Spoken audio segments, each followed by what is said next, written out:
Hello everybody, welcome to the Rough Idea podcast, and I'm not like most girls. Today's episode is wrestling, unsurprisingly. Shit. Ah well, fuck it. We've got Dan and Yoshi here. Hello. Say hi. Hello.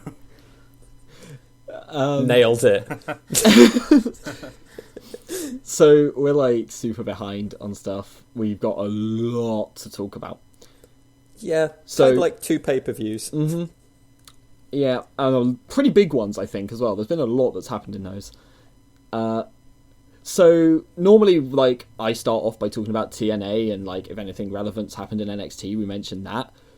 Literally, all I'm going to say for TNA is everything's dragged on far too long, but watch the fucking Rosemary versus Jade match if you haven't. It was 26th of January episode, and it is godlike.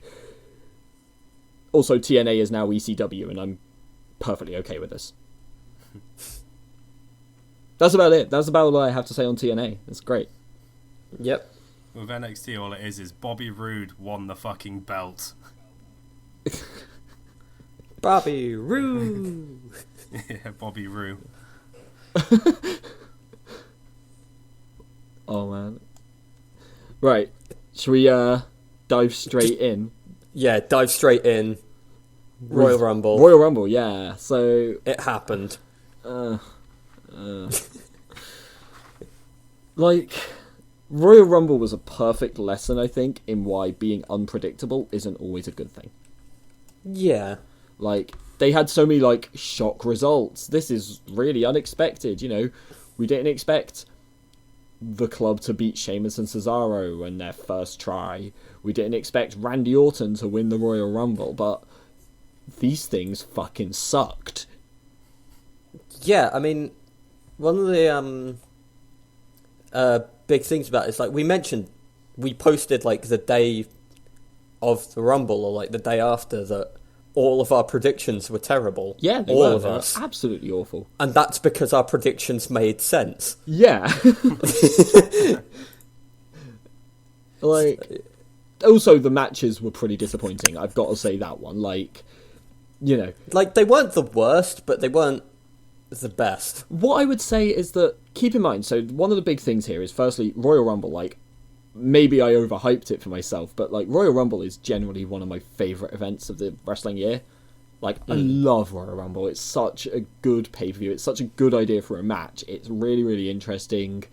Like, there's so much happening at once. Like, they can tell so many storylines in such a, like, simple way. And then they just kind of drop the ball on everything. Yeah, it's like it's also like Royal Rumble is normally one of the big ones where they end storylines, and it's like it's one of these big climactic pay-per-views. But it wasn't. Yeah, they've used it to build up other pay-per-views. Yeah, they started everything at Royal Rumble, and that's okay, but not like that isn't all that it should be. There should be some endings, like how many especially times... when they had so many. Yeah.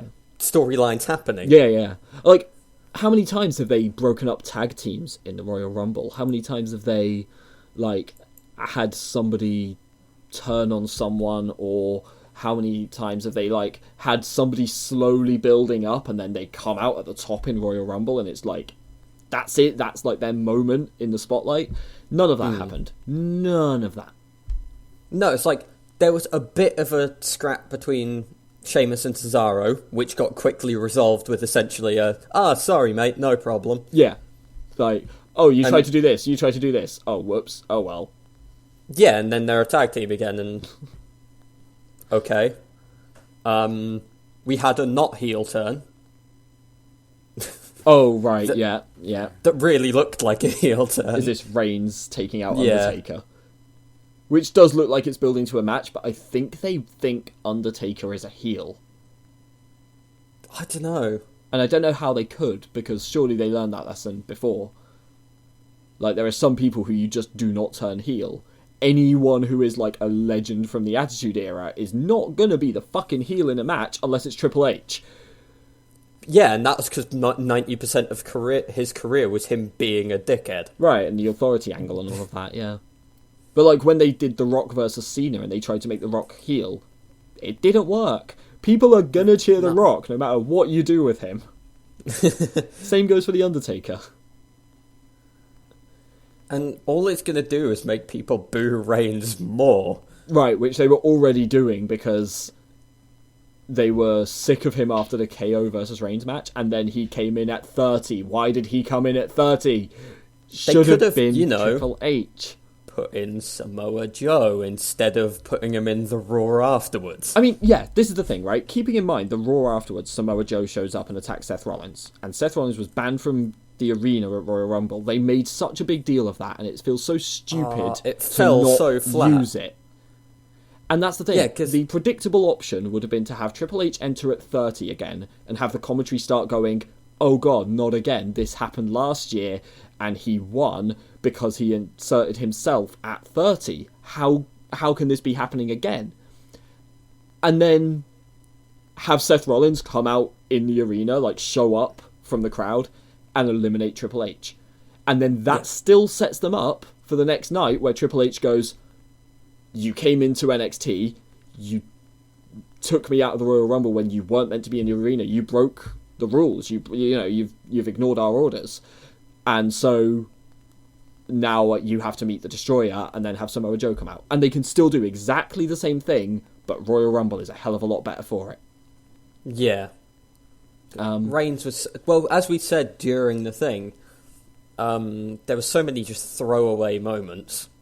None of didn't impact anything. With the entrance in Royal Rumble, they had no, like, surprise returns. Nope. There was one entrant that was, like, a big moment, and that was it.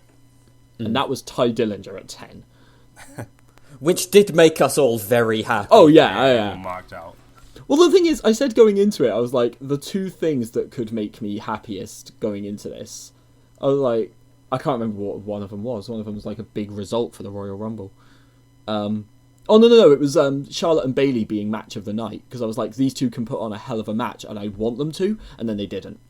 No, it was an okay match that was kind of disappointing. And I said the end. The other thing that will make the Royal Rumble perfect for me is Ty Dillinger at 10. I was like, if either of those happens, that's it. The pay-per-view can't be bad. And WWE went out of their way to prove me wrong by having Ty Dillinger at 10 and still making it shit. And then afterwards they said it wasn't even like bringing up NXT talent, because they said they have no real interest in bringing Ty Dillinger up. Yeah, to be fair, I think he's okay where he is in NXT at the moment. He said he was just thrilled that he got his moment at number 10. Yeah. I was going to say earlier, when we said about the matches mostly being disappointing, like, I think basically the way I always look at it is the pay-per-views are meant to be the wrestlers showing the best of their talents, basically. And the episodes, like the Raws and SmackDowns in between, are kind of like a lot of promos, a lot of filler, and kind of like the slower matches, the kind of more like... Yeah, it's the storytelling. Like, they're the matches where they don't necessarily go all out and, like, put everything on the line, and they just kind of put on a good, consistent match. And that is what Royal Rumble felt like. Every single match felt like a Raw or a SmackDown match, and not a pay-per-view match. And certainly not a Big Four match. Should we actually go through the matches, though? We probably should. Very briefly. Yeah. So there was a 6-women tag match, which was irrelevant as shit. Yep. The important part there was Naomi pinned Alexa Bliss. Yeah. Which, well, that was relevant at the time. Now Naomi is the champion, and that is kind of why that was relevant. Whoops. Yeah, because... Yeah. They finally pushed Naomi properly. They did. But they're and not I'm pushing not the sure fact if she's got an injury. Oh, yeah, and now she's injured, so they were like... I don't know if that's real or if that's within kayfabe, but... I think it might have been kayfabe. So I think it's real, but it's not serious enough that she'll be out for WrestleMania. I think it's mostly kayfabe, at least. Well, they had Alexa Bliss come out and start insulting her again immediately, and I think what that means is that she's still hopeful for WrestleMania, so they're going to have Alexa Bliss keep up the heel heat and keep up the rivalry, and then keep that match scheduled, and have Naomi come back, a few weeks before or whatever, start wrestling again, or beat the shit out of Alexa Bliss when Alexa's like, I should be the champion. Naomi's not even here. We're not going to have a women's title match at WrestleMania. What the fuck? And Naomi's going to come out and beat the crap out of her. Yeah. Obviously, if the injury is more serious than they think, then they can change the plans late on and have like a big match at WrestleMania for the title or something. Yeah.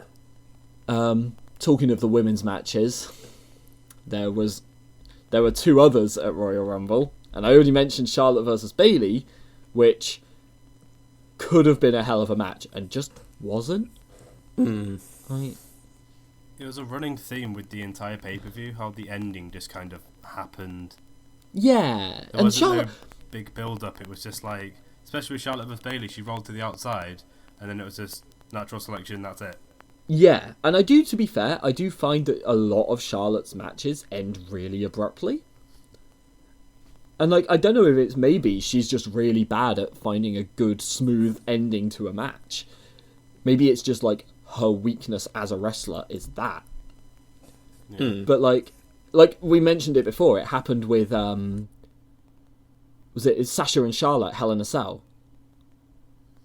Yeah, that was just kind of throw you into a table. Natural selection, I win. Yeah. And it was like, there were so many things set up. Like, there was a table outside the ring, and we were like, someone's going through that. And then nobody went through it. And it's just like, there were so many little things where it was like, this doesn't feel like it should end. And it's the same thing again. This Charlotte Bayley, it was like, it's really back and forth, We're getting to the closing, oh, it's over. Yeah. Of course, that's still a damn sight better than the other women's match. Sasha Banks versus Nia Jax. This match exemplified everything that we as a podcast group hate about Nia Jax. It really did. It absolutely did. Like, it was slow and plodding, like nothing happened. It was so many botches as well. Right. It was Nia Jax not being able to convincingly throw moves or take them. And obviously they were playing on the whole Sasha is injured storyline a little bit, but also it's Nia Jax beating Sasha Banks, who is, I would argue, the best woman in WWE today, easily, and arguably of all time. Like, admittedly, I think a lot of Sasha Banks, but like, that just makes it even worse, because it's like, Nia is that bad, and this match was that bad, and it was over Sasha? Yeah. Yeah. It was just a clusterfuck. It was a real downer for, like, a while during that session. I have a feeling it's because it's meant to be like a big match because of the two of them, but it was still on the pre-show, so they couldn't do anything too big spot-related. Yeah. And I do think they're building towards, like, probably WrestleMania, annoyingly. But, like, I do think they're building up towards a really big Nia versus Sasha match when Sasha's back from her injury. Yeah. I think they're going to go for a fatal four-way between the four of them. What? Sasha, Charlotte, Nia, Bayley? Yeah. That feels odd. That feels like That'd they're be replacing weird. Becky Lynch with Nia Jax. To be fair. Or it's like four horsewomen. Oh, except Becky Lynch is on SmackDown and Nia Jax is here, and it's like, she's a monster. She's not like most girls, who always take just what they give. Oh my god, hate that song so. I hate her so much. Can we move on? I don't want to talk about Nia Jax anymore. The club versus Cesaro, I guess. Oh, So I've said this to Dan quite a lot, because Dan is a very big fan of the club. But the club, since joining WWE, like, I don't care about how good they were before they joined WWE.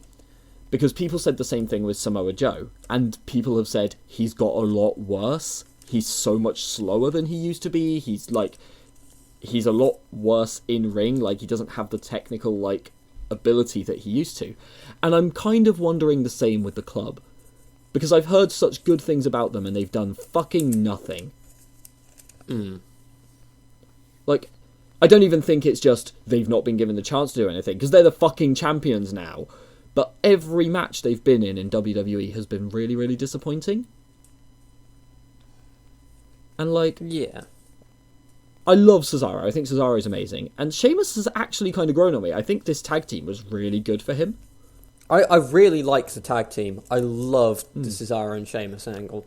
I think part of it is that Sheamus got really boring because as a face, he was just, I'm really happy and I shout a lot. And as a heel, he was just, I'm really angry and I shout a lot. And he didn't really have anything. Whereas having him to bounce off and fight against Cesaro gives him now we've got this odd couple scenario that really works. Right, and it gives him stuff to do. It gives him an actual character and a personality, and that was the thing he was missing. And then you contrast to the club, who literally have no personality. They're just there. And I'm waiting for Dan to like try and defend them here. But... They need better mic skills. Wow. Okay. Yeah. Okay. I was waiting for you. I was expecting you to try and defend them, but no. Okay. They do need better mic skills, but they're good. But they haven't been able to show what they can offer. I mean, I was saying because they have been there for like 4 or 5 months now. It's longer than that, isn't it? Probably, yeah. They joined not that long after AJ did, and that was last Royal Rumble. Yeah. The thing I was saying earlier as well, and like I find this really weird. For like half a year or more or whatever that they've been in, they've done absolutely nothing. They got like a really big push early on as like, oh, this is this like acclaimed tag team. They've won titles everywhere, all around the world, meaning the US and Japan. But like they were like, oh, they've won titles all around the world. They're this amazing tag team, and then like they did nothing, and then they jobbed to New Day a bit, and that was it. And for the last like 4 or 5 months, they've done absolutely fuck all. And now all of a sudden they're the champions going into WrestleMania. Like, what happened? The only thing that I can think from it is they need a heel team to go in so the faces could come out on top. Because it's usually better to win the title at WrestleMania than defend it. True. It's like more of a glorifying moment. So that's the only reason I think they've done it. Yeah. And it is going to be Enzo and Cass, right? You've got to think. Or the New Day again, and those are the options. Nah, New Day are slumped back down to fighting Bo Dallas and Titus O'Neil. So Fucking sad. hell, they're so good as well. I was so happy when the club actually won the titles. And now 2 weeks on, when they both got demolished by Roman Reigns. I'm so upset at the entire thing. Oh, it was so bad as well. 2v1 and Reigns just like absolutely ruins And it them. took a third person. It's like they're trying to win the crowd over towards Roman, and that's not the way you do it. No. Like, they're trying... Like, they need to give Roman a proper character, and all they're doing is continuing the Roman is really strong thing. I will mention one thing as well, by the way. We mentioned Enzo and Cass, and obviously they got involved in the title rematch, Sheamus and Cesaro. The club attacked Enzo, Cass took out whichever one it was. DQ, they don't win the titles back. Right. Now they're going Enzo and Cass versus Sheamus and Cesaro. And I can't tell if there's a heel team. No, it does seem face versus face, but so when you watch the promos and stuff, it almost seems like they're both kind of heel. yeah. Basically, in a really weird way. So you know how like Sheamus and Cesaro are a really weird team because they're not heel or face, because Cesaro is face but Sheamus is heel. Enzo and Cass seem to be doing the same thing, where Cass is the face and Enzo's the heel. Yeah, because Enzo's just running his mouth and being a shitbird. And then keeps hiding behind Big Cass. He keeps running away, and like literally in the last Raw, he started yelling at Sheamus, and then Cesaro stepped forwards to square up with Enzo, and Enzo started backing up until Cass stepped forwards, and then started like shouting from behind him. And it's literally like he's quite literally hiding behind Big Cass. And it's just like the coward heel. What the fuck? Yeah. It's I'm curious to see where they're going to go though, because they can't have Enzo and Cass as like a heel thing. Are they going to split them up? Maybe. There's been talks of that since like the NXT days. Yeah, and it just hasn't happened. Yeah. I think they're more working towards a Cesaro-Sheamus split up. Oh, yeah, I think they're doing that either way, yeah. Yeah. Which is sad, but it's going to happen. Hopefully Cesaro gets pushed to the moon. Yes, because he's God. fantastic. He fucking deserves it. To be fair, so the whole tag team thing started because Mick Foley was like, Cesaro is amazing, use this guy, he is incredible, he is an amazing talent. And basically they were like, yeah, we're not really sure we want to, but they were like, okay, we'll give him like a middle ground opportunity, and that was the tag team one. Yeah. And that was why they were like, okay, we'll put you in the best of 7 against Sheamus, you can both show what you can do, it'll lead to a tag team thing, prove yourself, show how good you are, and I really think they have. Cesaro and Sheamus have had some really good matches for them. Yes, definitely, yeah. And again, like we said, like, it's not just about Cesaro showing just how good he is. It's also about Sheamus going, yeah, I've still got it. Like, people kind of thought he was getting a bit past it, it was all a bit same old, and he's really showed that actually he can still do quite a lot. Talking of breakups, one of the next matches from Royal Rumble was Kevin Owens versus Roman Reigns. With Jericho in the shark cage. What was the point of Jericho even being there?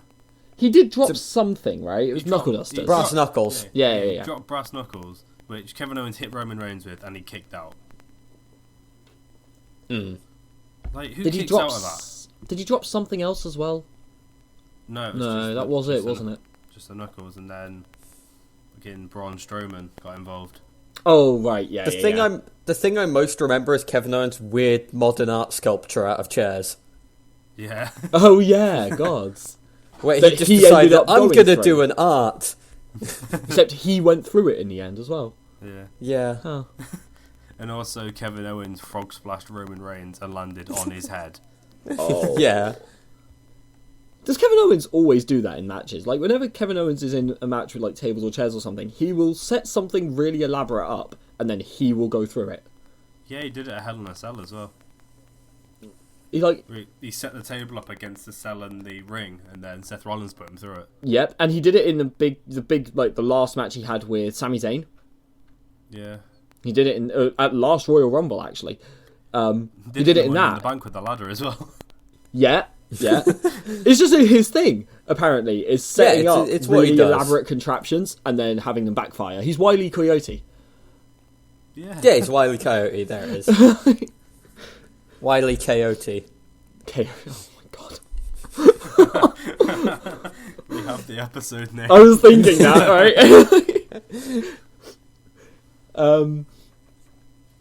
But then obviously, like I said, talking of breakups, we had the Festival of Friendship. Yes, we did. Oh man. On the one hand, I really loved what they did. It was amazingly handled, and nobody could do it better than Jericho. I have to mention that. I think they did it rather well. Like, the turn was actually... It was so subtle. Yeah. Like, Kevin Owens is like... He's always been a dick, but he's been like a dick who's just like, look, you know I care about you, but I'm worried, and I want to win my title. I'm sorry. And then this time he was like, look, I'm sorry, I'm worried, and like, you know I appreciate it, and I got you a gift, here you go, don't worry. And then it's like, oh, a new list, thank you. And then it's just like, the list of KO. He's like, my name's on it. Oh shit. And it's like, it was just so perfectly handled for them as well. And I don't think anyone else could have done the like, absolute, like, basically, I don't think anyone else could be a heel who can then go, like, immediately get pity just from being like, wait, why is this me? What? Like, yeah. He said one line and suddenly everyone in the crowd is just like, oh no. Yeah, it's like, oh, poor Jericho. It's like, he's the heel. Right. That was, yeah, it was really well handled, although it does make me worry quite a lot. Because of something that, Dan, you mentioned a couple of weeks back. Did I? Yeah. So, Jericho and KO are, like, breaking up as a team here. So either Jericho gets written out at this point, or he goes on to have a match against KO at WrestleMania and then gets written out. Because he's going on tour with Fozzy. But Goldberg versus Kevin Owens is coming up, and he's just split with Jericho. And Jericho's interfered in every Kevin Owens title match so far. Kevin Owens is going to lose to Goldberg, and Goldberg's going to win the title and face off against Brock Lesnar at WrestleMania for the fucking title, isn't he? Either that Probably. or Brock's going to get involved. I feel like Jericho getting involved at this point makes the most sense. Brock could as well. But, yeah. Yeah. Clearly, what's going to happen is Jericho will team up with Seth Rollins. That would be a really good team, to be fair. Mm. Oh, And also, actually, I worst say it as a match ever. joke, but it could be quite cool if they did it. shout outs to Gilbert in the Festival of Friendship, by the way. Yeah. That was actually really funny, and I wasn't expecting it in the slightest. It was quite good. Also, that painting. Mm. And I was love talking to how it was Andy like- earlier. Huh? There you go ahead. I was just saying, I was talking to Andy earlier, and he was like, I kind of want to get a creation of KO painting now. Oh, they better start selling them. They better do. Oh, man. No, I just love Yeah, how he's like, you should hang it on your wall, and he's like, no, I have kids, you don't have pants on. Oh, my God. Said my favourite thing about it was DIY on Twitter afterwards, where Oh, it's just shit, I never saw that. I forgot which way it goes around, but it's one of them just holding a TV, looking really shifty at the other, just saying, "Just in case I'm moving this." Well, yeah, Oh my 'cause God. It was the whole thing that after the Cruiserweight Classic and Gargano lost TakeOver, everyone thought Tommaso Ciampa was going to turn on him. Right. So then Tommaso Ciampa also put a tweet up being like, Kevin turned on Chris, Tommaso did not turn on Johnny, can we leave it now? Oh, I love those guys so much. I can't wait until they come up to the main roster.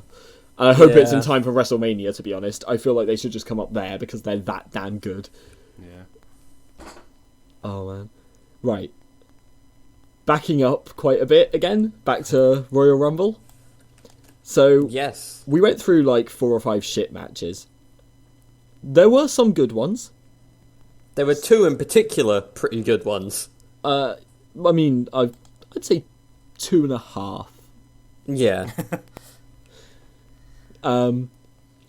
So the Cruiserweight match, which, like, I kind of feel bad because I feel like the Cruiserweights get forgotten a lot of the time. I don't feel like they should be separate to the main roster. I've ranted about this before.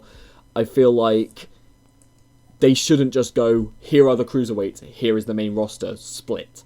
They should be willing to go, alright, Brian Kendrick is going to go up against Enzo Amore. Like, they should have that crossover between the two. They should be willing to go, here's a Cruiserweight who's being a dick, or like, here's a Cruiserweight who thinks they're all like the best thing ever. Here is like, I don't know, TJ Perkins when he's like being an arrogant piece of shit or whatever. Like, TJ Perkins is like a cocky face, and it bothers me because I want to hate him. Yeah, I'm just waiting for his heel turn at this point. But they can go, alright, you think you're great, okay, we'll put you in a match tonight, and then just have like fucking Strowman's music hit or some shit, I don't know. Like, the point is they should be willing to cross the two, I think. Yeah. So I feel like the Cruiserweights get forgotten a lot of the time because they're kind of their own little isolated group. I also feel sorry about this match, and watching it in general, because when we were watching it as a group, I remember it was when we got the pizza, and we were just did sitting there kind of just like... switch off for parts of it. We switched off and occasionally we'd look up and go, oh shit, there's some pretty good wrestling on. The thing is, and this is the thing, right? There's a lot of matches where I'll get distracted. I get distracted very, very easily, you know. When, we'll go on to it in a bit, but Elimination Chamber, Nikki versus Natalia, I think I was talking throughout the entire thing, because I was just like, occasionally I'd glance at the screen, I'm just like, yeah, it's still nothing. Boring. Neville versus Swan dragged me away from food. And that is a hell of an accolade. Yeah, it said, it's because we were eating and then we looked up and then we realised, oh shit, this is actually a good match. I think I didn't even start eating, that's the point. And I was just like, oh, oh no, wait, what? This is really good. What the fuck? And like, that's the thing. Those two are both incredible wrestlers, and I want to see Rich Swann face off against half the rest of the roster. Like, there are so many people who I think could benefit from wrestling against the cruiserweights and vice versa. Yeah, there are a lot of good cruiserweights who don't get the attention they need in 205 Live. Yeah. And, like, can you imagine just, like, there are some people who look like they would work really well together who aren't getting pushed. Bo Dallas, like, is nothing at the moment. Bo Dallas versus Rich Swann, I think, would be an amazing match. Yeah. And also, more 205 Live Raw crossover means we can get more. We could get Jack Gallagher fucking with more people's minds and just being more of a shit to people. Jack Gallagher, I wish they, admittedly, I do wish they'd let him wrestle more and talk less, because his wrestling is also amazing. His submissions and his submission escapes are ridiculous. But I'm not going to complain when Jack Gallagher's on screen. and not doing happen. his shenanigans. With William, isn't it? Yeah. But no, Neville versus Swan was an amazing match. And also, Neville's heel turn has been nothing but good. Honestly, I liked Neville before, but I was like, it's a bit flat though. He's just like, I can jump around a lot. And that's kind of what a lot of people do. Apollo Crews. Right, yeah. Whereas now, Neville, that's it. He's hit gold. He is, easily the best in the cruiserweights. Easily. Yeah, he's hit his stride now, really. And he is the draw. He is the thing giving the cruiserweights, a storyline and, a real impact right now. And I think that's perfect. I love what they've done with him. I think it's amazing, and they should just carry on in this direction. Yeah.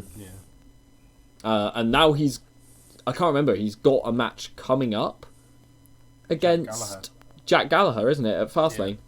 Yeah, that's going to be interesting. I'm looking forward to that. I think that'll be, again, a really interesting way to showcase their styles as well, because you've got a submissions expert versus somebody who wants to constantly be moving. Yeah. Which is weird, because normally when you have that, the submission one is the heel. But, oh well. But now, shall we move on to what was easily match of the night? Oh my god, match of the fucking without year. a shadow of a doubt. I don't care that we've got 10 months left. Match of the year. Yeah. Yeah. It's like even little Karibo couldn't take the piss out of it on the mark remark.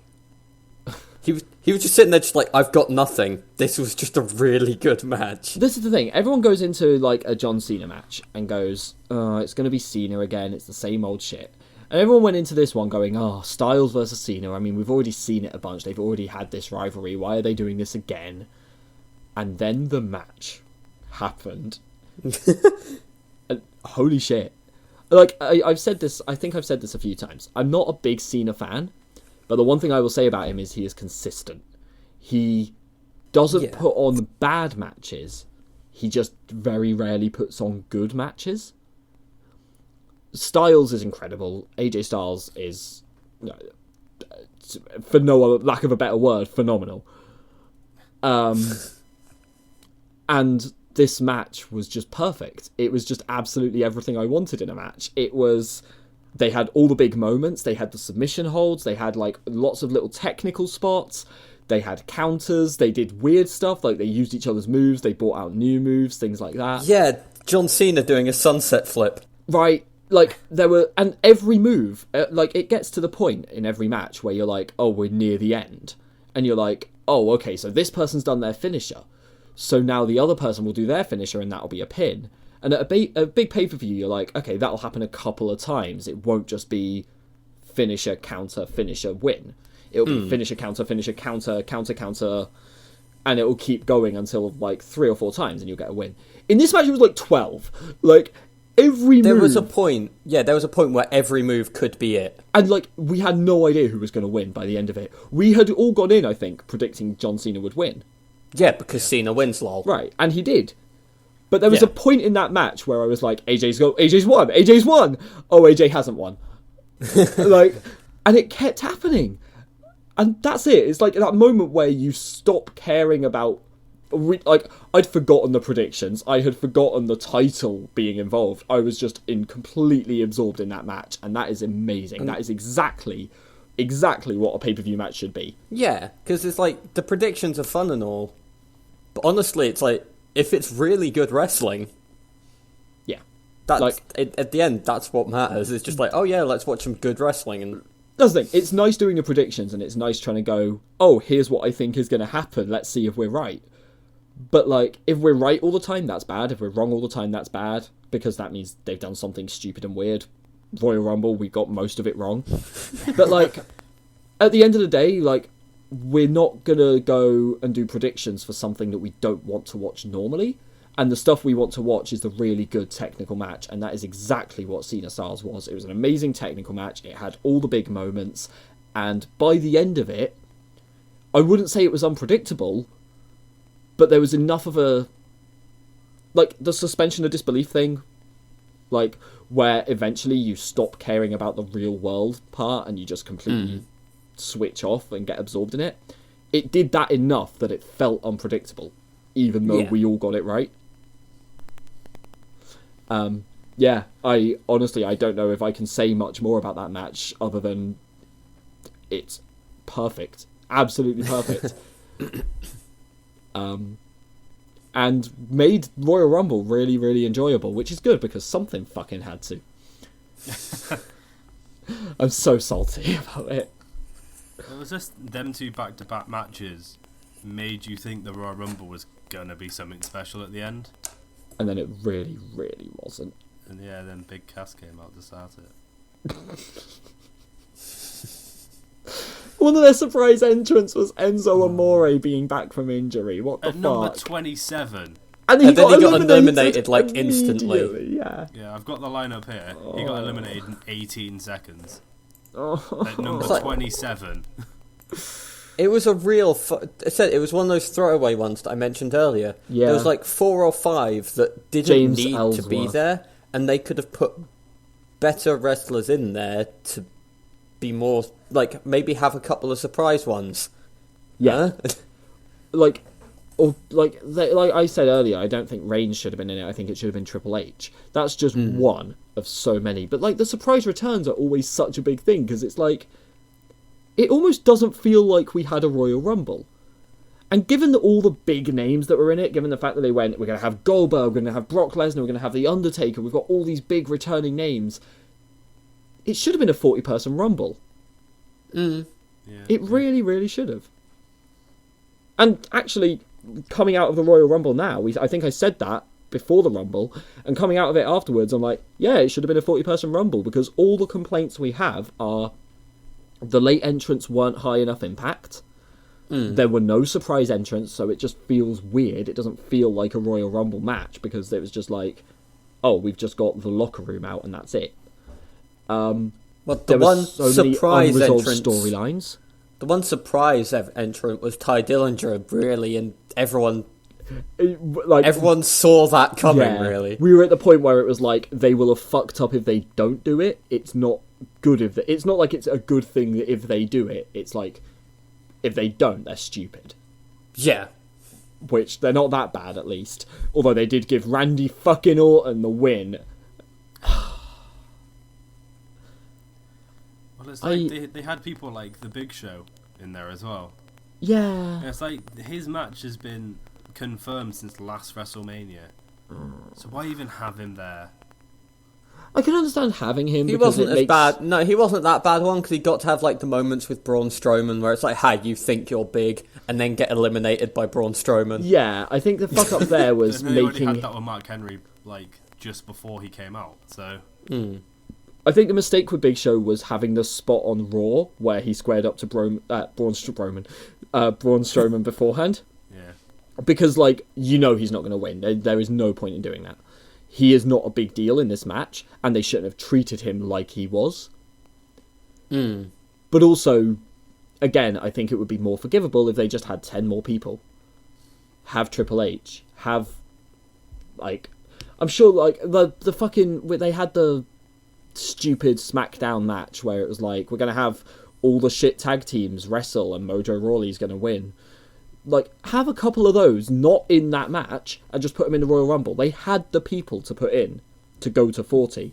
Yeah. It gives them the surprise entrance. It gives them that extra element of surprise. Maybe never announce that it's a 40-person Rumble. Have it get to 30. Have Roman Reigns come out. Have everyone boo like fucking hell. And have another person. And then have a countdown.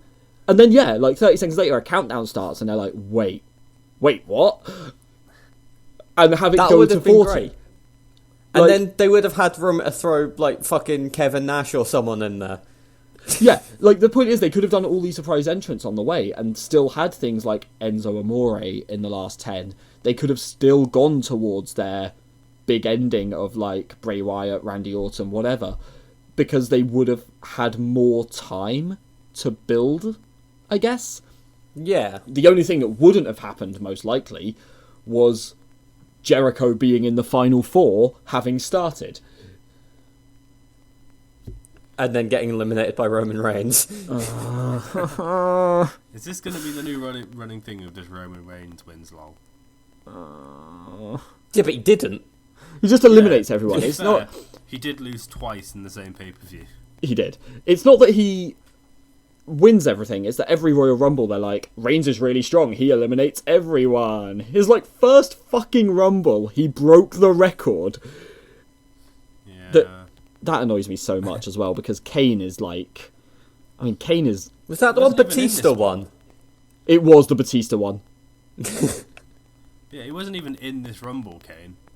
No, right. Has he just retired and forgot to tell anybody? They've got so many... This is what I was saying, though. They've got so many people that they didn't use, and they could. Oh, Kane is going to interfere in the Undertaker's match, isn't he? I hope not. If He's he does, disappeared for fucking forever. I hope he just batters Roman Reigns and like drags him through the ring like he used to do. Oh, that would be perfect. Have a good old classic Undertaker moment. Bury him. Literally bury him. Yeah, have a buried alive match. But yes, on the Rumble, the one thing I did say as well was fucking Randy Orton. So I've got a blackboard in my room that I write notes on, and as soon as I got back here after the Rumble, I wrote "fuck Orton" in giant letters, and I've still got it there. Because, like, I hate everything that like happens with this, right? He does not need the win. Randy Orton is... It feels really bad to say this about someone who probably thinks they're, like, still at their best, but, like, he is on a very sharp decline. He is on the way out of the WWE at some point. Like, John Cena, how he's saying, like, he's taking a bit of a break from WWE recently and he's been doing other stuff. Orton should be doing that. He's in a storyline with Bray Wyatt where he is very much the second in command. Yes. Like, he is very the much servant. He even said that. Yes. And so... And, like, they've got so many big stories that they could go with for WrestleMania. And so many involving Randy Orton that they could go with. Don't give him the Rumble win. Give it to somebody who needs the fucking storyline. Give it to The Miz, right? Give it to The Miz. Give it to Bray Wyatt. Hell, like, obviously now, maybe not, but, like, at the time. Give it to Jack Gallagher. Maybe not that one. Did he go for the world title or the cruiserweight title? Oh. Huh. Well, That's an interesting one. World title, I guess. They never really addressed it. What would be nice is I would have liked it if Sami Zayn had done something. Right, Zayn's really good. If as well. Zayn He had could have won, done it. that would have been amazing. Even if he just got to, like, the last few, I think that would have been good. He did stick in for fucking forever. Yeah, he got a He good was the run. second longest. After Jericho, right? Yeah. 61 minute man. But yeah. Obviously now, I'm somewhat okay with Bray Wyatt not winning the Royal Rumble. Yeah. Now, I love... But, can I just point out as well, when we said about the predictions earlier, Connor lost the predictions thing. And it was because we all had, like, some number of Undertaker, Goldberg, Brock Lesnar in the top 4. Our winners were all people that were, like, big names. I think, like, we had Baron Corbin in there and some people's, like, Ziggler was up there. Mine was Miz Baron was up Corbin, there. and it says something that at some point you were starting to believe it. I thought Corbin would win. I honestly thought he would at one point, yeah. Which But we I'm kinda laughed glad when he I didn't. initially made the prediction. Well, I think I laughed But more at during Ziggler. it- I think Yeah. that was the one where I was like, no, that's not going to happen. That's just straight up not happening. Which I think was Andy had Ziggler I think in Andy top 4. put Ziggler in Yeah. the top 4, yeah. But then we all had like a slightly weird one, which were like Ziggler, Baron Corbin. Mine was Bray Wyatt, and Dan's But was Chris then- Jericho. And then Wyatt and Jericho did make the top 4. And literally, the only reason we won on predictions was because Andy got something earlier on in the pay-per-view that we didn't. Yeah. So Andy was ahead of us. I think he got the 6-man tag women's Six tag match. women tag match, and he got another pre-show one. I think he got 2 early on that we didn't. Yeah. And then like, so he was ahead at that point. And then all of our top 4 guesses, I got Bray Wyatt, Dan got Chris Jericho, and that was it. Yeah, mine went out 5th. I remember that. Yep, Undertaker. We all had Undertaker, I think, and he was 5th. Said, it's because we did badly because our predictions made too much sense. Yeah, I honestly thought they would build up to Undertaker versus John Cena at WrestleMania. Yeah. And that made so much sense in my mind. And then, nah, Randy Orton. Randy fucking Orton! Fuck's sake. So anyway, moving on very quickly here. So after that we had the next night. So Rollins should have showed up at Royal Rumble. Said this earlier. They mentioned the fact, like, it's the Chekhov's gun thing. You shouldn't mention something unless it's actually relevant. Or, like, you mention something, it's foreshadowing, and then it becomes relevant. Rollins, they were like, he's banned from the arena. He's going to be banned from the arena through the Royal Rumble. Seth Rollins is banned from entering the arena. And then Seth just didn't enter the arena. Yeah, he was just legitimately banned. Okay, what? And that was like why I was saying I thought Triple H would be number 30 and then Seth Rollins would interfere, because that was set up so perfectly. And just didn't happen. Actually, that would have been a good way to do the Royal Rumble. Have 31 entrants. Have it go to 30, have one more countdown, have it be Triple H. That would have been cool. Yeah. Nobody else, just Triple H. 31. But anyway, yeah. So the next night, we had the whole, you've seen the Creator, now you'll see the Destroyer. And then the Destroyer is actually not Triple H, it's Samoa Joe, who, living up to the name perfectly, destroyed Seth's knee. Fuck. And like, It was just like as they went to the ground in the Coquina clutch. oh, Like you can see, like they showed a replay of it on Raw, and you can literally see the way his knee bends as he goes down. yeah. It's just a miscommunication of when he's meant to actually go down. Well, it's also obviously that it's probably still not exactly good. Like, Yeah. his knee isn't in perfect condition. This happened, like, less than a year ago. Or he recovered less than a year ago.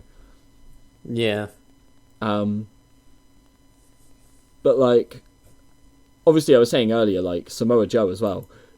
Sure, he's done loads of stuff before this. He's been in every fucking company ever.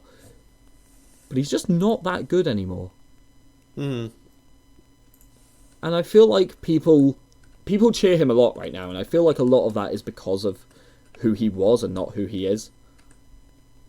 Seth Rollins, on the other hand, I think is still the best complete package wrestler in WWE. I think he's a good face, he's a good heel, he's a good high flyer, he's a good brawler, he's good at technical stuff, he's good at the big flashy spots. He can just do everything right. And I'm devastated about the fact that he's injured, but hopefully he's back in time for WrestleMania, and I swear to God if he's not. I swear to God if this is like Daniel Bryan all over again, where he's like injured so much that he just has to retire, I'm just going to fucking lose my shit. Because at that point I'm like, my favourite wrestler is Daniel Bryan, oh fuck he's gone. Okay, my favourite wrestler is Seth Rollins, oh fuck he's gone. Like, at that point I'm just going to be like, okay, wrap Cesaro in bubble wrap. Don't let him escape. Because like... Now, then what you do is you say your favourite wrestler is Baron Corbin. I love Baron Corbin and Nia Jax. I think they're great. They're so yeah. No, I can't keep it up. I'm sorry. They'll be the next world champions now.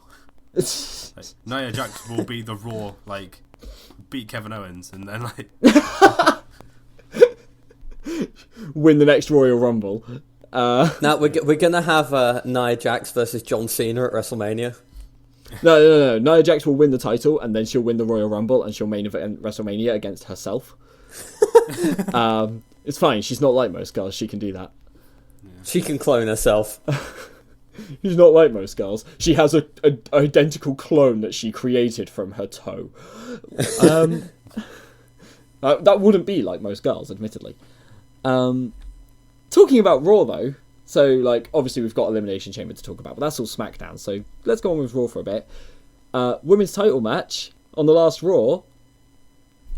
Yep. So, Charlotte versus Bayley, not at a pay-per-view. Charlotte doesn't have a very good record outside of pay-per-views, does she? But she wins at the pay-per-views, that's what matters. And then Dana Brooke interfered. And we saw Dana Brooke for the first time in like 2 months. And she got kicked, got hit with a crutch, and that was it. She literally didn't actually get involved. She got to the ropes. Bayley, did, baseball slide kick to her. And then Sasha came running out and hit her with a crutch. Dana Brooke was gone. That was her entire involvement in the match. Why the fuck has she been missing for 2 months to come back and do literally nothing? Well, don't get me wrong. I don't think much of Dana Brooke. She was picking up where she left off. Was she injured? And then, no one's... I don't know. They didn't mention. She existed enough to report on it. They just didn't mention anything. I have no idea. But the thing is, she's clearly, she has, again, like Baron Corbin, she's got the potential to be a good wrestler. She's got the right kind of build. She's got, the right sort of, technique, but she doesn't do it well enough. But yes, then Sasha obviously smacked Charlotte in the face with a crutch as well. And the ref didn't see it. And Bayley is now champion. Woo. Hey, Ref maybe. doesn't see a lot, does he? Refs never see a lot. That match should have had at least 2 disqualifications. Yeah. How about this, though? Maybe Dana Brooke's been here the whole time. She didn't disappear, and we just gave that little of a shit we didn't notice. She became John Cena, and we couldn't see her. Fucking hell. But yeah, Bayley being a champion. I know a lot of people... So when we did the live stream, actually, we got a lot of comments about Bayley.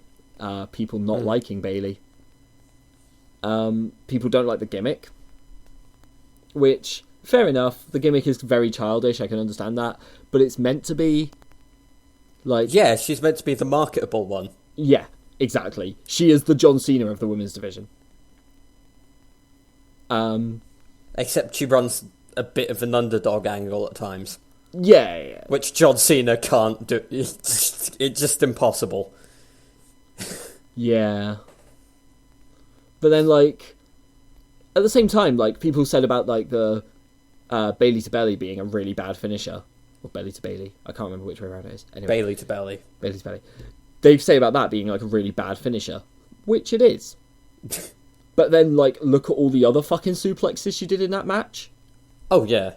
Finishers mean nothing when the rest of the match is just that damn good. Yeah. And I'm glad she won. I'm not gonna lie, I was sat here basically jumping out of my chair when I realised I started watching it. I was so happy. He became the child that they were marketing to. Oh, it's great. Izzy. I just completely bought it. I marked the fuck out.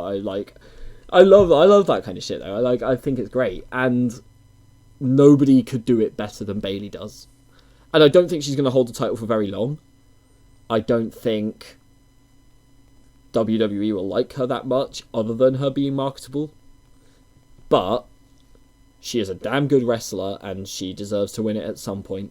And now is as good a time as any.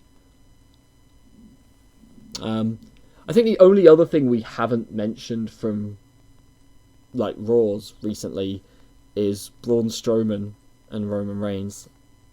Yep. That's the only big thing anyway. Which firstly, Braun Strowman versus Mark Henry. Poor Mark Henry. Why is that a thing? Rip Mark Henry. Mark Henry's literally, like, they said on the commentary, they were like, Braun Strowman came from the powerlifting world. He must idolise Mark Henry. This man is a legend. And then they had Mark Henry try to pick up Braun Strowman and fall backwards. And it's just like, are you fucking kidding me? Like... Strowman strongman. Oh. No one else is allowed to be strong. Braun Strowman is strong. Like, power backwards through it as he's picked him up. Yeah. And they did say... balances it. They did say something about, he, like, shifted his weight to knock him off balance or whatever. But it would have made more sense for him to just, like, basically struggle out rather than Mark Henry to, like, tip backwards. Yeah. Strowman should have basically started it, like, the usual kind of wrestle out of, like, keep elbowing them in the head until they drop you kind of thing. They should have done that. Because it just doesn't make sense for Mark Henry to basically not be able to lift someone. Yeah, he's meant to be the world's strongest man. Right. Mark Henry, I love looking up stuff about Mark Henry, it's ridiculous. He entered powerlifting competitions. The worst position he ever got in a powerlifting competition was 4th, and that was because he was only 17 and lied about his age to enter. And he got 4th. And every other one he entered, he came top 3. Like, it's crazy how strong he is. It is absolutely ridiculous. Like, these are accolades that will never be beaten, and they're just like, but he picked up Braun Strowman and couldn't carry him. Whoops. No, fuck off. But also, the whole Strowman-Reigns rivalry is going to get really, really boring really quickly, isn't it? It's going to be shit. Yeah, especially if they keep it the pace they're at now, where it's every single week something's happening. Yeah. And part of it is, like, I do think Roman Reigns needs a rivalry where he is on the losing end of it in terms of power. But I don't think they're going to put him on the losing end of it in terms of matches. I think they're going to have Reigns beat Strowman, and they shouldn't. Reigns at this point, beating Strowman if all they... the house shows. Huh? Reigns has been beating Strowman at house shows. Oh. Which is usually not a good sign. It's just like, at this point, Reigns needs to be in a rivalry where he is completely and utterly demolished in a match. Yeah. You know, Cena versus Lesnar. Think Cena versus Lesnar. That is what Reigns needs. And guess what? Someone they could do that with is Braun Strowman, considering his reputation for annihilating people. Right, he, like, literally runs through people. But they're not going to do that. And... yeah, it's annoying. And to be fair, someone else they could do that with is Brock Lesnar. But, like, then it just gets a little bit repetitive because we're like, we're back to Suplex City. Isn't that fun? Woo. That didn't get old. Yeah, Reigns needs to get crushed at some point. Rusev crush! No, we already saw how that one ended, for fuck's sake. Right. Should we move on to SmackDown? Yeah, let's move on to SmackDown before we end up with another 3-hour podcast. Yeah. So, the build-up to Elimination Chamber was mostly forgettable. Yep. I mean, you had... Huh? Pretty much. Yeah, like, you had Ziggler yelling about beating Cruz or Kalisto, like, beating them with chairs more than, like, actually beating them in matches. But basically nothing happened. Like, pretty much nothing happened. Yeah. Ascension kind of did stuff, I guess. Won a match. Yeah. So we went into Elimination Chamber with Mojo Rawley versus Kurt Hawkins. Yay. Like, we were laughing about this at the time because I think they said on the commentary, they were like, man, if Kurt Hawkins wins this, it'll be the biggest push since he came back to SmackDown. I'm like, are you kidding me? Kurt Hawkins being in this match is the biggest thing he's had since SmackDown. Because it's the first singles match he's had at a pay-per-view since returning. It doesn't matter that he's getting fucking destroyed by Mojo Rawley. It's the first singles match he's had. It's already his biggest push since returning because he's a fucking nobody. Pretty much. And it annoys me so much because why did they even bother bringing him back? Although that said, me and Dan were talking about one idea that we really hope happens. Right. So, Kurt Hawkins and Zack Ryder used to be a team. Right. Mojo Rawley and Kurt Hawkins are now having matches. Mojo Rawley and Zack Ryder are a team. Have Zack Ryder come back during one of their matches, have him attack Mojo Rawley, team up with Kurt Hawkins. Yeah. They're Like- obviously at this point pushing Mojo Rawley as a single star. Yeah, exactly, He beat yeah. every single tag team to earn a spot in the Royal Rumble. Mm-hmm. It's because he's big. Vince Yeah. likes big, sweaty men. Like, on that note, if Vince is, like, so obsessed with, like, big, sweaty dudes, why is Apollo Crews doing nothing? To be Like, honest, I ask why is Apollo Crews doing nothing quite a lot. He's so good. He's such a good wrestler. And, like, sure, he's shit at promos. He needs a manager. That's what he needs. Next Paul Heyman Yeah. guy. Yeah, absolutely. Like, honestly, Crews is the kind of person that Paul Heyman could take and make work. Except for the fact that he's clearly meant to be a face, and Heyman goes with heels. Yeah. But, like, he's got the right sort of build, he's got the right sort of wrestling style that Heyman would just jump on. Like, he can take that and he can make it the big thing. And actually, Crews is, now that I think about it, remarkably similar to Brock Lesnar in so many ways. Like, he's the powerhouse who's actually really fast, can do the high-flying stuff, even though he clearly doesn't have the build for it. Well, to an extent. You say Brock Lesnar can do flying moves. The Shooting star press.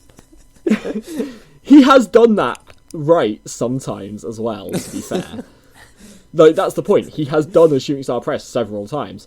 Just, when he fucked it up big. No, like, Crews and Kalisto versus Dolph Ziggler. Yeah. And, like, sure, they won the match, but they didn't win. Right? Like, Yeah, Dolph Ziggler still walked out. yeah, Ziggler beat the shit out of both of them and then left. It's like... Kalisto, fair enough. Kalisto is shit. But Apollo Crews deserves much more than this. Yeah. And honestly, what I want them to do is put Crews either in a rivalry 1v1 with Ziggler, or put him in a team with someone. Yeah. And, like, I don't know who on SmackDown. The only person who comes to mind... The only person who comes to mind wouldn't be in a tag team. Just wouldn't do it at this point. And that's John Cena. I think Apollo Crews and John Cena would make a really good team. It's the kind of person that Crews needs to learn from as well. It's like the right sort of, like, gimmick and personality that goes with what Crews is doing as well. The similar sort of wrestling, similar sort of styles, but somebody who is much, much, much better at promos. Yeah. That's who Crews needs to be learning from. He needs to learn from John Cena. But yeah, as for Ziggler, I think Ziggler's heel turn has done really well, but I think he needs more.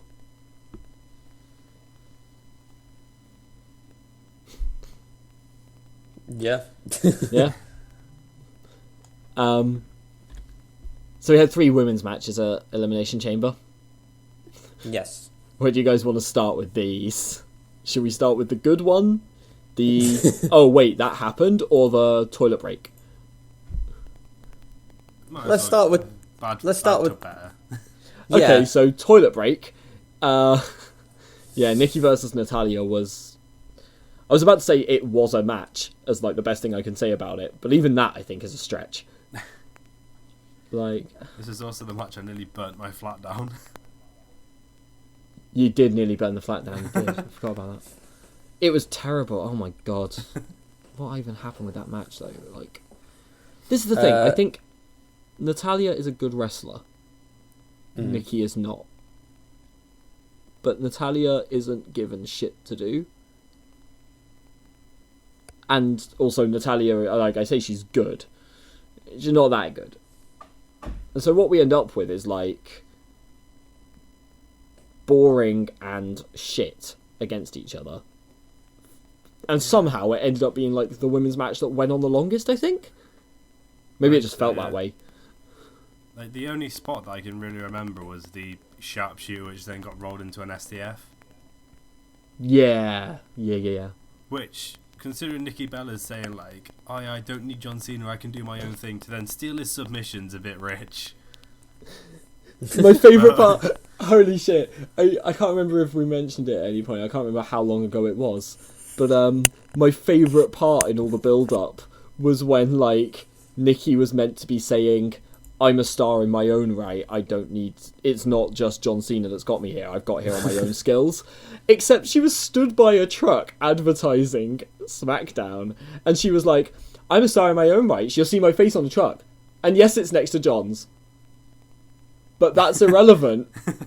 Don't look at John. She just kind of lost track of what she was saying. She was like, yeah, you know, I've made it on the truck on my own. Next to John Cena. Shit. Sure. Oh, it was so bad. And that whole match was so bad. And that rivalry is continuing, and I really wish it wouldn't. I think it's going to actually end... Was it next week? Well, next week is Falls Count Anywhere. Yeah, so it's got to end there. I think someone else will get involved. And I hope someone else will get involved. Don't know who yet. I've read some things. I won't go into details, but... Of course you have. It's now going to say that this is going to end. And it's What? kind of now already been backed up. Oh? There was the idea that it was going to be Nikki Bella and John Cena against The Miz and Maurice. Oh. And whilst them two were battling backstage afterwards, they threw Yeah. some powder all over Maurice. Yep, that was And a then thing that happened. John Cena eliminated The Miz from the Elimination Chamber. Oh. Yeah, that could work. That's actually really good. I would actually really like that. Yeah. It's like It brings Maurice another back. feud from 10 years ago. Sure, yeah. But it brings Maurice back into things, which is good. Yeah, And, she wasn't a bad wrestler, to be fair. Yeah, and like she's just been really annoying. Like she was good as like a heel kind of like tool, I guess, for The Miz. Yeah. But it's kind of got old. And now at this Yeah. point she needs to do something else, which actually wrestling would count as something else at this point. Yeah, I'd actually like that. And it gives Cena and The Miz, like, it gives The Miz the big match he deserves again. Like, Miz has been on fire lately. He needs so much right now. Yeah, I'm actually really excited to see that, actually. Interesting that, you know, we've got old rivalries, Maurice coming back, we've just had Mickie James come back. Like, are they just bringing back... Oh, apparently Kelly might have signed a contract. Like, really? I thought that was weird. I thought we were past the Divas point. I thought they were actually getting wrestlers now. Maybe she's going to be what Emelina was meant to be. Eva Marie. Yeah, like, one of the reasons that I read that, like, Emelina didn't want to be Emelina is because apparently she was going to be like a throwback to the old Divas. And Emma didn't want to do that. No, that's not her style. Of course, what they want to do is throw back to the old thing they just trashed. Yeah. Well, it's just Emma as well. Like, Emma's entire style. Like, she came in as, like, this clumsy kind of stumbling everywhere wrestler. But then, actually, she was still really fucking strong and she'd just, like, lock up submission holds. And so she'd kind of, like, stumble her way around the ring and kind of, like, trip over a bit. But then she'd just smack you in the face and it didn't matter because she was strong enough to just get away with it. Mm. Like, she's the last person they should do that with. You know, there are others I could see them doing it with, and bringing back Kelly and Maurice, like, sure, whatever. But Emma? And to be fair, I do like what they've done now, which is just like Emma is the heel, because they were just like, all right, we've been building this up for like 6 fucking years, and then she comes back and goes, and now I'm going back. Bye. Yeah. And it's going to take like another 6 years to get there. I did like the trolling, I will admit. You could see on her face, though, when she was doing the whole promo that she wasn't happy. Oh, yeah, she was not comfortable doing it. Yeah. God, no. Anyway, yeah. So, the next women's match. So, the slightly forgettable match was Becky Lynch versus Mickie James. Yep, that happened. There were some really good suplexes in there. It was a decent match, yeah. It wasn't bad. Becky Lynch is still an amazing wrestler. Mickie James is still a very good wrestler. Becky Lynch looked really good in it. Which is ideal, because Becky Lynch, she's good, but she's needed some help recently, I think, and Mickie James apparently is that person. Weirdly enough, she won without using the disarmer, I think. I think she pinned her. She did, yeah. Yeah. But then it's kind of now been trashed a little bit in my eyes, because she then lost against Mickie James on SmackDown. Well, true, but that was, like, cheating, right? Yeah, but it's kind of this whole 50-50 booking scenario again from 2 years ago. It just means they're keeping the rivalry going. Yeah. That's all that means. Which I'm okay with. Like, those two, again, like I say, I think Mickie James is the best thing that could have happened to Becky Lynch's career at this point. Because Yeah, they work pretty well together. Yeah, and Becky was starting to fall a little bit flat. It just kind of felt like it wasn't going anywhere. Mickie James is giving it a good direction. Yeah. Yeah. Obviously, the women's title match, on the other hand, Alexa Bliss versus Naomi. Yes. No one saw this coming. No, I'm pretty surprised. Or at least, well, okay, so I was pretty surprised when it happened. It was only afterwards when she said, that means I'm taking this back to my hometown, and it's like, oh, right, okay. There's got to be at least one.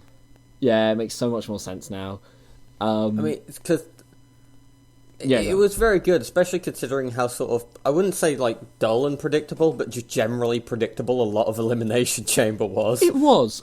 So I said earlier, though, that Royal Rumble was really unpredictable in a bad way, in that it was so ridiculous and stupid that it was unpredictable, but it was like, none of this makes any sense, what are you doing? Elimination Chamber was the opposite, where it was really, really, really predictable, but I was kind of okay with that. Mostly. There were some things I wasn't happy with, but we'll come to that very soon. But, like, yeah, I was like, Elimination Chamber was very predictable, except for that match. That match was very much, like, one of the unpredictable ones. And I think it was quite a good match. I think Naomi is... It's awkward to say it, because I think now she's probably one of the worst women in WWE, when she was one of the best, but the problem is they've had so many amazing wrestlers coming up that She's kind of faded. Yeah, basically. But also, her promos are horrendous. And I think she's good, and I think she deserved to win the title at some point, because she has been that good for that long. But I wish they wouldn't give her a microphone. She needs Paul Heyman. Not everyone needs Paul Heyman. Everyone needs their own special Paul Heyman.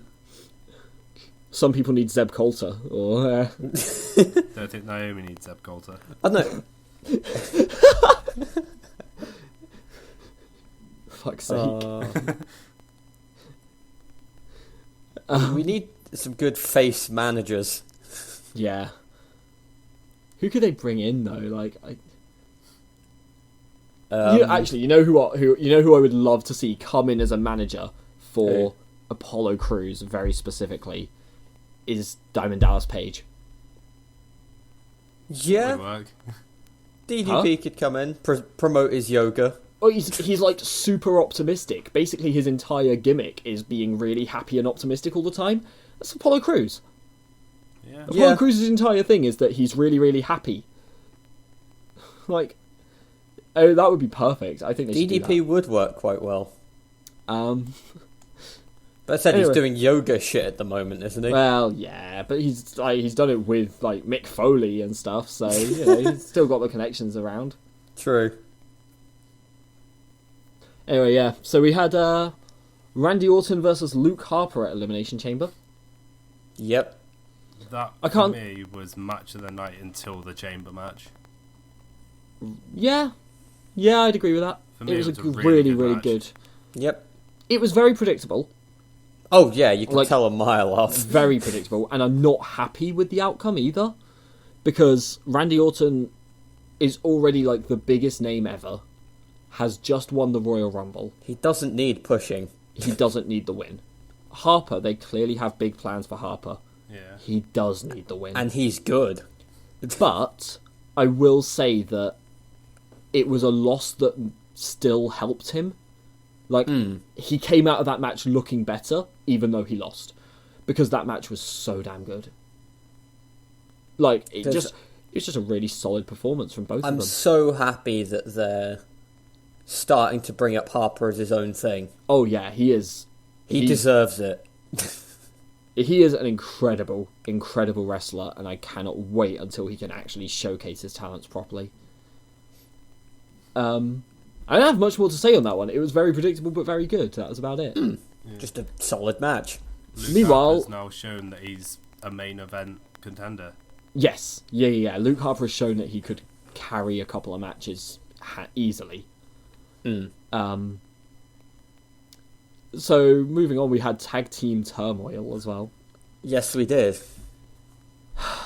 That just kind of flowed, started and ended, really, didn't it? So, I said earlier there were definitely complaints I had that we would get onto. Yeah, yeah. I love American Alpha, right? I think American Alpha are amazing.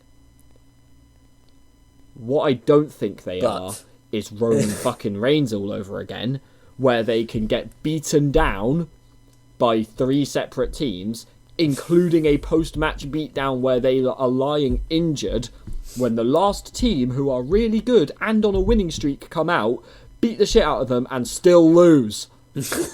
And then lose on SmackDown. And then lose the next... Yeah. Alpha... they shouldn't have had the Usos post-match beatdown. Or Ascension should have won. One or the other. American Alpha should have come in a lot earlier than they did. Like, they're trying to show this thing about how they're, like, really tough and they can withstand anything. But they came in, like, right in the middle. But they only had to beat 2 teams. Well, they beat 3 teams? 4? 4? No, it was... the Usos eliminated Heath Slater and Rhino, and then they came in, beat them, and then beat the Ascension. Oh, right, yeah. Sorry, I'm forgetting that Heath and Rhino exist. Yep. Heath and Rhino do Who's exist. surprised, right? Can we put Heath Slater and Kurt Hawkins on a team so we can play Spot the Difference again?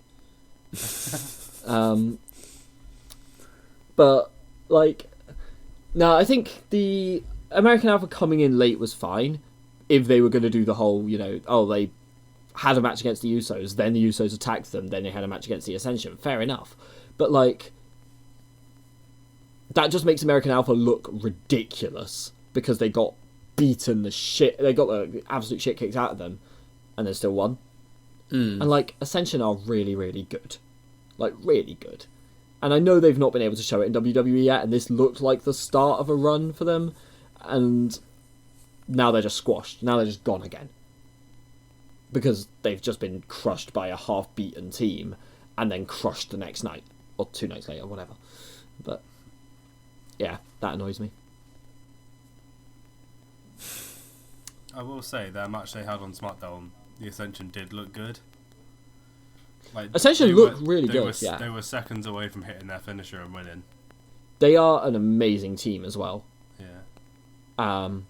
They just really need the crowd to get behind them, and that's not going to happen if every match they're in is just them getting squashed by American Alpha, basically. They need another face tag team on SmackDown. Yeah. They need... Yep. Oh. There's, none that should go to SmackDown from NXT right now, except maybe Gargano and Ciampa. Yeah. But I can't see the Ascension beating them. No, I don't think that would be a good rivalry either. They just wouldn't work well together. Because, Gargano and Ciampa need to go into the main roster and then be pushed. Yeah. What I could see is Gargano and Ciampa versus the Usos, and American Alpha versus the Ascension. I could see that working out really well. But I don't think Gargano and Ciampa versus Ascension would work. And I already don't think Usos versus American Alpha works. because we've seen it twice already and it was shit both times. Yeah, it's not working. Yes, anyway, like, I'm not happy with where the tag team thing's going, and I'm really not happy with the fact that the Usos are lining up to go against American Alpha at WrestleMania. Again. What a fucking disappointment that'll be. Hopefully it's like, I'm really hoping actually the Ascension get involved in that and it becomes a triple threat match. That would be good. That would be better. So then we've got the Elimination Chamber match itself. Yes. This is the last thing we really need to talk about, I guess, and like the fallout from that since. So it started off as Cena versus Styles. All right. Yep. They've already shown they can put on a solid match. You know, I'm not going to complain about that one. It's a bit weird having the champion start in the match, I guess. But sure. To me, it actually kind of makes sense. It does, for the but... first one. Huh? They did it for the first Elimination Chamber. They do it a lot. It's awkward, basically. To me, it makes sense. You want to defend it. They're defending it, so defend against everyone who comes out. But it very much suggests that they're going to lose because they're in the whole match. All look really, really, really strong.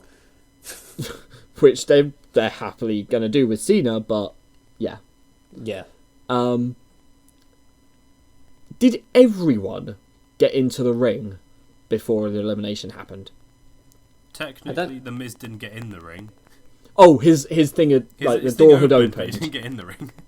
Yeah. The door had opened as Baron Corbin, and Baron Corbin was staring at him. That was it. It was the stare down and then roll up pin. Corbin being eliminated first makes me very happy. But on the flip side of that, Corbin attacks people, knocks everyone down, gets rolled up, pinned. The problem with Baron Corbin is that he cannot convincingly lose. And he still, even getting eliminated first, did not convincingly lose. And then he got rolled up, which is never convincing. And then beat the crap out of Ambrose afterwards for it. Like, the most one-sided beatdown going. And it's just like, Dean Ambrose, are you kidding me? There's like Ambrose has held 3 different titles at this point. Like, Baron Corbin should not just be able to just walk all over him like that. Is it just 2 different titles? And for me, Baron Corbin being eliminated first, it kind of shit on the fact that he eliminated Braun Strowman in the Royal Rumble. Because when I saw that, I was like, this is going to mean a big thing for Baron Corbin. And he won that Fatal 4-Way match and then got eliminated first. On the flip side, who should have been eliminated first in Elimination Chamber? Dean Ambrose, he already had a title. Yeah, actually Ambrose, yeah. Ambrose. Ambrose was the only person I could think of. It was like, Miz shouldn't. The Miz definitely shouldn't have been. Cena, Styles, Wyatt, I mean, we knew Wyatt was going to win a mile off. Right. Yeah. We were just sitting there, even when Royal Rumble happened, immediately we went, well, Wyatt's going to win at Elimination Chamber. Can I just mention the fact, though, that Bray Wyatt's entrance into the Elimination Chamber awesome, was godlike. The lantern worked so well, staring people down through the cages. It worked so well. I love that.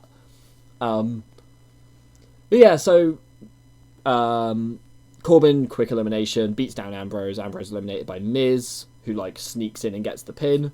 Fair enough. This all makes sense. I like that. And that's set up for a Corbin-Ambrose rivalry, which I don't think I like. For me, it's hard to get into a rivalry when I don't like either person. There is that. But also, I've said the thing before where, if you get 2 ridiculous gimmicks together, it doesn't work very well. Ambrose is very ridiculous, and Corbin overacts everything, so it comes across as ridiculous. So I think all of their promos are going to seem like they're, I don't know, really bad, cheesy voiceovers or some shit. It's going to be, everything's going to seem really over the top and just Unless they tone down Corbin a bit, play him a little bit straighter, essentially. Yeah. They can either... In which case they could have almost a rivalry of... I don't want to say Dean Ambrose just screwing with someone again, because No. that's what every Dean Ambrose rivalry is. Well, it's Dean Ambrose losing his shit, and honestly, what I want to see is firstly Corbin deliver promos better, so that instead of being like, I don't care what you do all the time, Only just Linkin Park understand me. I'm not like most guys. Fuck's sake. But if he could actually deliver his lines like a normal person talking would, that would help. And then just have Ambrose not even say anything. Just have him beat the shit out of Baron Corbin every time he sees him. Yeah. Just have him show up with like a fucking fire extinguisher and throw it at Baron Corbin. I don't know why that was what came to mind, but I just got this image of Corbin doing an interview and then suddenly a fire extinguisher coming in from off the screen. See, you know what it is? You just want to see Baron Corbin get punished. But the best thing that Dean Ambrose has done in the last year was when James Ellsworth screwed him over, and he literally came out, dirty deeds to him, and walked off. That was the best damn thing Ambrose has done in the last year, and he needs to do that with Baron Corbin. He needs to just lose his shit and just beat the fucking crap out of him time and time again. It was pretty neat when Ambrose just fed James Ellsworth to Braun Strowman, though. It was still a wasted slot, but yes. True, it was a wasted slot, but it was one of the ones that was wasted on at least something amusing. Anyway, Elimination Chamber, where were we? So Miz was eliminated next, right? Off one move. Oh, that was it. Yeah, he only actually got hit by one thing, and then it's just oh, okay. Fuck. The Miz deserves so much more. Yeah. But then, so coming down to Cena, Styles, and Wyatt made so much sense. Those three were the big three in this match, right? It was a very clear split between good three, bad three. And one thing, back at Survivor Series, I made a comment where it's oh yeah, and Wyatt actually wrestled, and you guys corrected me. At least in this one, he somewhat got to wrestle. Bray Wyatt is an amazing wrestler when they let him wrestle. And yes, now he actually did. And he actually looked pretty strong. Also, I will mention the first time... So when Bray Wyatt first came up and he had the rivalries with, Daniel Bryan was the big one, I remember thinking before that point that Sister Abigail was a terrible finisher, because he had to get the person in the middle of the ring, pull them back, and then he'd slam them over. When he can actually just grab someone into it and immediately slam them, it is amazing. And the first time he did that was in the rivalry with Daniel Bryan. Daniel Bryan did the thing where he dived through the ropes. Yeah. And Bray Wyatt just caught him halfway through it and then slammed him into the barricade outside the ring. Perfect. At that point, I'm just this is the best thing ever. I remember quite liking that rivalry in general. Oh, it was really good. I didn't like Bray Wyatt going into that rivalry. I couldn't stand him. And coming out of it, I was this guy needs a push. This guy is a future champion. He's amazing. And, well, he was a future champion, apparently. Yeah, I do like in Elimination Chamber. I do like the fact that he got both of the last eliminations. It wasn't just he won the match, but he eliminated John Cena. Yeah, he convincingly won the match. He actually won. Yeah. And, that's really big for two big reasons. Firstly, he pinned the champion at the time, which is, he didn't just win the title, he won it by pinning the champion and someone else. Cool. But secondly, this is John Cena, and this is, you remember John Cena and Bray Wyatt's last rivalry? Mm-hmm. One that could have been great. The one where the first match was Cena winning, and then the second match was shit tons of interference to let Bray Wyatt win. And then the third match was shit tons of interference, and John Cena still won it. And it annoys me so much when they do that. It's they cheat, and they cheat, and they cheat, and they cheat, and they still lose. They just look really shit.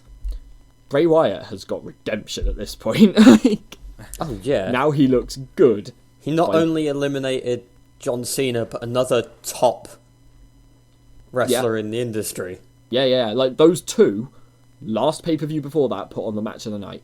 Yeah. This time, he's taken out both of them. And he got to do it without Randy Orton. No interference. That's Yep. such a big thing as well. Because, like I said, every single Wyatt match, they're like... Originally it was, Luke Harper and Eric Rowan are going to interfere. And then it was Luke Harper and Braun Strowman will interfere. And then it was Randy Orton will interfere. And this time it's like, no. He won just clean. won. Yeah, he was just good enough. He just won. SmackDown was actually really good for that as well. The triple threat match. Really good. Really, really nice match to watch. Elegantly done. I liked the ending. I liked the way the whole thing played out. Perfect.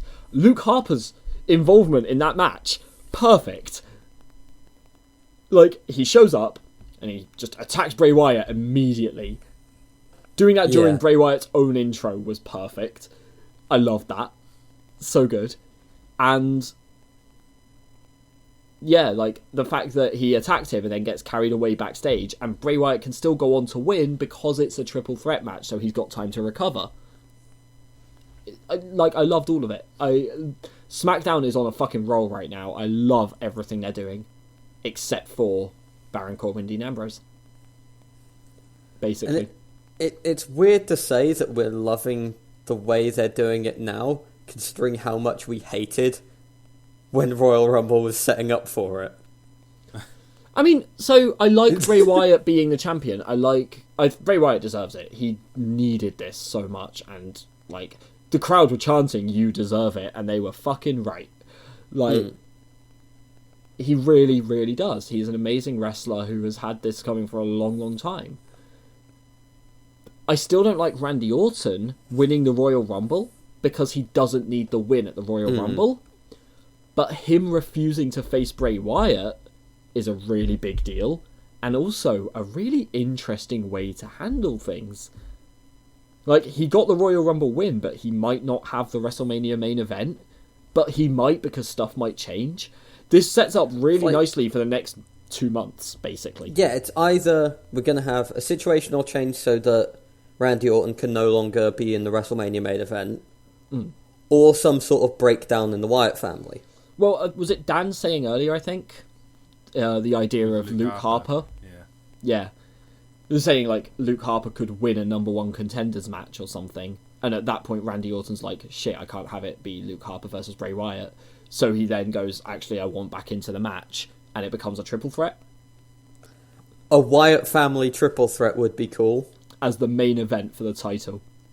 Like, sure, I'll take it. Make it a fatal four-way when Eric Rowan suddenly turns up again. Eric Rowan's not allowed to be anywhere near the world title. No, Eric Rowan is bad. Bring Braun Strowman in, I'm fine with that. But, Rowan... Apart from the fact where Braun Strowman... Dallas, yes. Yeah, Bo Dallas. Have him come in as Bo Wyatt. Oh my god. Actually... Leave Wyatt. So, keep in mind, I watched wrestling loads when I was younger, stopped watching, got back into it a few years ago. I missed the, like, brand split, basically. When do they do the redrafts, normally? It depends. In stuff like... In, like, some of them, and in the games especially, it's the night after WrestleMania. Perfect. They have matches on the entire week. You know what I mean? Perfect. Both shows, they do. But then on some of the years, they had like a specific pay-per-view dedicated to it. I really hope that they do it at the night after WrestleMania. It just fits, doesn't it? It's sets just a them nice up reset to have yeah, and it sets them up then to have Bray Wyatt, have Bo Dallas interfere in Bray Wyatt's match. Yeah. Give him the title, basically. Interfere so that Bray Wyatt retains. And then the next night they can put them on the same show and Bo Dallas can join Bray Wyatt. Yeah, and they can actually use the whole brothers angle. The actual Wyatt family. Yeah. I mean, it's actually the Wyndham family, but whatever. But to be honest, Bo and Bray Wyatt sounds better. Bo Wyatt, yeah. Bo Wyatt actually sounds alright. And just Bo leave in the Wyatts. It writes itself. Right, this whole thing is set up perfectly. And it's funny, I say it as someone... I could really like that as someone who historically has not liked Bo Dallas. I think Bo Dallas is really, really talented and is really, really good, but hasn't been able to show it on the main roster. And I've just historically hated his gimmick. I think he handled it really well in NXT, but that was NXT crowds. Yeah. Like, the fact Adam that, Rose worked at NXT. The fact that when Bo Dallas would come out, though, when he was, like, a heel... Oh, no, wait. Bo Dallas New Day'd. That was it. He did the New Day thing, where he came out as a face, like, really happy and optimistic, and Bo leave, and the crowd started booing him. And so he just ran with it and was like, "You all love me, you're chanting my name." And things like that, when they were booing. And it's just like, I love it. I love it so much. And he basically became oblivious to the fact that people hated him. That was his gimmick. He was a heel who didn't realise that he was a heel. Like, that, I think, is amazing. I think he's so good in so many ways. But that doesn't work on the main roster. No, and more, I said, and then later on they went with the, oh, fuck it. If no one else will, then I'll believe in me. Yes. Sort of thing. Yeah. I thought that was okay. And that works better. It works better, I find. Yeah. But still not good. Mm. They do need heel Bo Dallas, though. That is a thing they definitely need. Heel Bo Dallas, but we need him to get creepier and be a Wyatt. Yeah. But not necessarily as a servant. I have an equals almost. As part of the family. Like, yeah. Actually as part of the family. Rather than just being, here are my brainwashed cult. So they also have a real-life sister. Do they? Apparently. She was going to join WWE, but not as a wrestler. But then, obviously, there were lots and lots of rumours of Sister Abigail. So, if we could have an actual 3-person proper Wyatt family... Yeah. With Bray and Bo as a team, and Sister Abigail as a manager, basically. That would be really cool. I would be completely hyped for that. Because they could slowly build it up with, like, the hints of Sister Abigail being a person. Mm-hmm. My only concern with it is that Bray Wyatt is good enough to be a champion. Yeah. Bo Dallas is not. Like, he's good enough to be a tag champion. He's good enough maybe to be Intercontinental or US. But I don't think he's ever going to be a world champion. And having those two as a team... somebody is out of their league. And it's not Bray Wyatt. Well, no, either Bo Dallas is far higher than he should be, or Bray Wyatt is far lower than he should be. Like, one of them is in the wrong place. That's why you make it into a stable, not a tag team. Yes, yeah. Agreed. Yeah, have and it at that act point, like Jericho. Yeah, and at that point, Bray Wyatt is kind of the leader of that stable again. But they should, I think they should do it. They've said from the start, they're like, he's a cult leader. He's a creepy cult leader. He should carry on recruiting people. Every time, I think, like, every time somebody comes up to the main roster, he should try and recruit them. Yeah, he just sits there. Just every like, single hey. time. Like, they bring up Bobby Roode, and he's in a rivalry. Have you heard about our Lord and Saviour Sister Dallas shows Abigail? up. Like, have Ty Dillinger come up and say he's the perfect 10 and just be like, but you can be better. Have just Bo Dallas like appear next to him. By the way, you mentioned their surname, like what it would actually be. It would be Rotunda. Oh, they are, aren't they? Yeah. And that would sound weird. Yes. Because that would just make them sound fat. I mean, Bray Wyatt kind of looks like he is, but true, doesn't matter because he wrestles like a like. It's like Mick Foley actually. I think once described Bray Wyatt as being Mick Foley, but with the ability to actually wrestle. Like Mick Foley was like, I couldn't wrestle. I would just throw myself off of things. And it's a sister-in-law. Okay, that makes sense. Who's Sarah Bachman, who's currently in NXT apparently. No, from 2013 to 2014. She spent a year in NXT. Yeah, like I said, I know she like went into WWE, but like she did not want to be a wrestler, I don't think. No, she requested release in 2014. Yeah. But there was talk of bringing her in as like an announcer or a manager or something. But yeah. I think it's interesting. I love where they're going. I don't know what the WrestleMania main event is going to be at this point, and that's really, really weird. Like, we're past Royal Rumble, we're past Elimination Chamber, we've got one pay-per-view left, but it doesn't involve the title, like the world title. We have no idea what the main event is going to be. I love it. I think that's amazing. It's completely new ground as well. I don't think WWE have ever got to this point and been like, title's up in the air, everything's up in the air. The Royal Rumble winner is not necessarily in the main event. Obviously, barring injuries, I guess. They've always had that issue, but... yeah. I'm really, really excited to see where it goes, and I hope that Baron Corbin is nowhere near it. It's always nice to hope that Baron Corbin's nowhere near it. He's locked up with Ambrose, which is great because it writes both of them out of it. Yeah. Optimism. Trusting WWE to make the right decisions here. Oh boy. Right. I think that's about it. Have you guys got anything else to add? Nothing. No. All good? Cool. So, we've got Fastlane coming up next week? Week after? I think. One of the two. Next week. Yeah, next week sounds right. So, I guess we'll try and do predictions for that again. At some point. I have no idea what the matches are other than, like... There's only 3 announced so far. I was going to say Kevin Owens Goldberg, Reigns Strowman, I guess. Yeah. And Neville Jack Gallagher. Oh right, yeah. And that's it. Wow, they're leaving that late. Yeah. So cool. All right, next then. podcast should be... The next episode in general should be Thursday, which is anime. But there might be bonus episodes on the way as well because we need to catch up on some magic stuff. Alright. And obviously then we should hopefully do a bonus predictions episode next week. Hopefully. Barring any weird circumstances. Cool.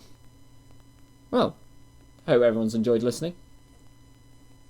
And I guess see you next time. See ya.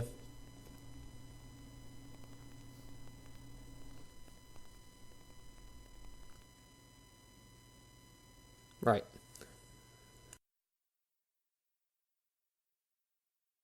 Yeah, Dan just went silent. Well, there's hopefully it shouldn't be too bad, but there was someone shouting for me from downstairs by the end of that. No, because apparently someone's downstairs now actually asking for me, so I need to just export this and go sort that out.